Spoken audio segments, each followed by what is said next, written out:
नमस्कार, आप देख रहे हैं जनभारत टीवी और मैं हूं सोनल शर्मा। अगर आप भी रहना चाहते हैं बाजारों से अपडेटेड तो जुड़े रहिए जनभारत टीवी के मार्केट सेगमेंट के साथ, क्योंकि यहां हम आपके लिए लेकर आते हैं बाजारों से जुड़ी हुई अहम खबरें और डेली मार्केट अपडेट भी। तो जबरदस्त एक्शन के लिए हो जाइए तैयार, क्योंकि हम लेकर आए हैं पूरे हफ्ते के बाजारों के हाल। शुरुआत करेंगे बड़ी खबर के साथ। भारत का जो कोर सेक्टर है उसमें काफी गिरावट फिलहाल आती हुई दिखाई दे रही है। पिछली बार जहां ये 6.4% तक था, वहीं इस बार ये 4% तक लुढ़क चुका है। कोर सेक्टर जिसमें हम इंक्लूड करते हैं oil and gas sector, refinery production से जुड़े हुए सेक्टर, इसके अलावा फर्टिलाइजर सेक्टर, मेटल सेक्टर, यानी वो सारे सेक्टर जो किसी भी देश के इंफ्रास्ट्रक्चर के लिए जरूरी होते हैं, उन सेक्टर में फिलहाल गिरावट होती हुई नजर आ रही है। इसके पीछे की बड़ी वजह है कि इंटरनेशनल बाजारों में क्रूड ऑयल और रिफाइनरी से जुड़े हुए प्रोडक्ट्स हैं, उनके प्रोडक्शन में भारी कमी आ गई है। इसके अलावा जो मेटल का सबसे बड़ा बाजार है चाइना का बाजार, वहां पर भी डिमांड एंड सप्लाई फिलहाल कम होती हुई दिखाई दे रही है, जिसके कारण कोर सेक्टर्स की ग्रोथ में कमी नजर आ रही है। चलते हैं दूसरी बड़ी खबर की तरफ।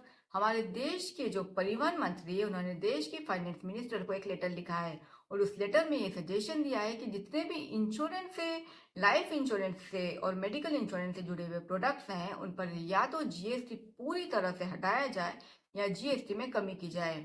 इसके पीछे की बड़ी वजह है कि जो भी जीएसटी इन प्रोडक्ट्स पर लगता है वो अल्टीमेटली जाता ग्राहकों की जेब से ही है।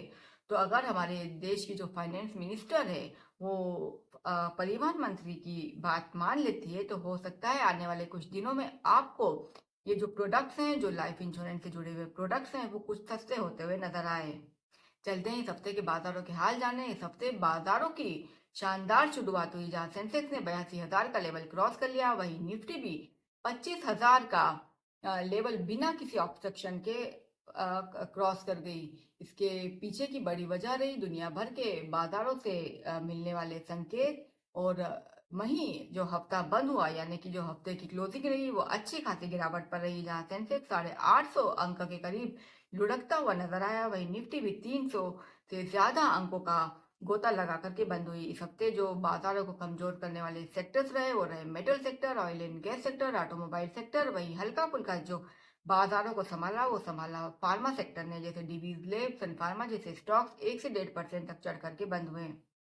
चलते हैं करेंसी बाजारों की ओर। करेंसी बाजारों में रुपया में हल्की गिरावट दिखाई दी, 83.75 के आसपास से बंद हुआ। कमोडिटी बाजारों में सोना फिर से 72,000 का जो लेवल है वो क्रॉस कर गया। वहीं चांदी कुछ स्टेबल दिखाई दी। इसके पीछे की बड़ी वजह रही जो इंटरनेशनल बाजारों में जो अनिश्चितता है, जो इनसर्टिनिटी है साउथ ईस्ट एशिया की राजनीति को लेकर। वहीं क्रूड ऑयल और नेचुरल गैस जो है वो इंटरनेशनल बाजारों में कुछ हल्के फुल्की गिरावट पर ट्रेड करते हुए दिखाई दिए। ये थे इस हफ्ते के बाजारों के हाल। इस हफ्ते आने वाला है एक आईपीओ, जो कि भारत की एक बड़ी ई कॉमर्स कंपनी, एक ई कॉमर्स प्लेटफॉर्म है, और वो है बेबी क्राय का। उसकी पेरेंट कंपनी इस हफ्ते एक आईपीओ ला रही है और वो आईपीओ स्टार्ट होगा 6 अगस्त से। वहीं इसकी क्लोजिंग रहेगी 8 अगस्त को। तो जो भी निवेशक इस आईपीओ में इन्वेस्ट करना चाहते हैं वो कृपया तारीखों का ध्यान दें।